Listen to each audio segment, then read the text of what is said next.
Proverbs is unique in the canon of Scripture, a compilation of short, pithy sayings which put in easily understood and easily memorized form the wisdom to live a godly life. This book is neither theoretical nor theological, but intensely practical. The majority of it was quoted from or compiled by Solomon, the wisest man who ever lived. 1 Kings 4:32 tells us that he spoke 3,000 proverbs and 1,005 songs. Only about 800 of them appear in this book. Solomon was wise because he asked wisdom from God. Realizing his inability to lead Israel, he asked God for an understanding heart. God gave him wisdom liberally, just as he's promised to do with us in James chapter 1, verse 5. God also gave him riches, which the Lord has given to us spiritually, according to Ephesians 1:3, and honor, which will be ours at the Lord's appearing, as stated in 1 Peter 1:7. Unable to handle the riches and fame, he sought out many inventions. He tells us in Ecclesiastes that, having sought satisfaction everywhere under the sun, he found it all empty and frustrating. The end of man, he concluded, is to keep the commandments of the Lord. All man does will ultimately be rightly assessed by God the judge. Solomon tells us at the beginning of this book of Proverbs that the source of wisdom is God.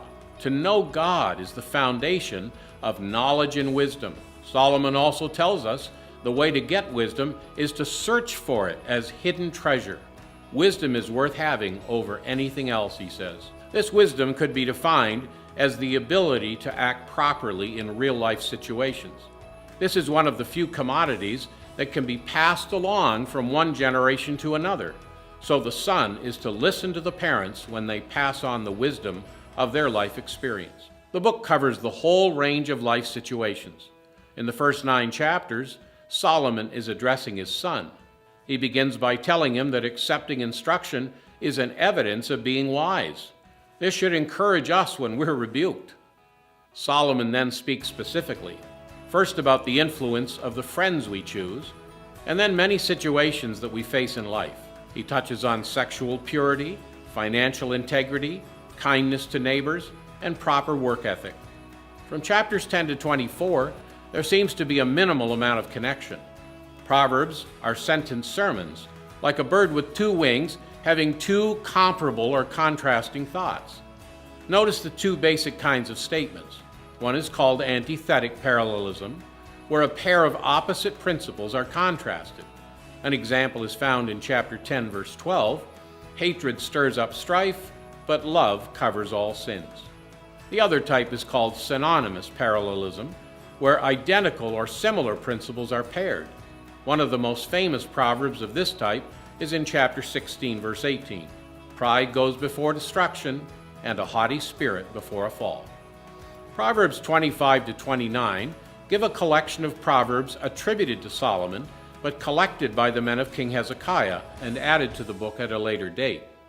Chapters 30 and 31 are the words of Agur and King Lemuel, respectively.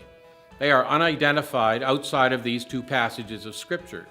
King Lemuel gives a wonderful description of a wise woman, which has been the subject of many a sermon on the virtues of womanhood. The diversity of subjects in this book match the diversity of needs we face. Wisdom is not just in reading this book, but by doing it. And that's our Scripture snapshot of the Proverbs.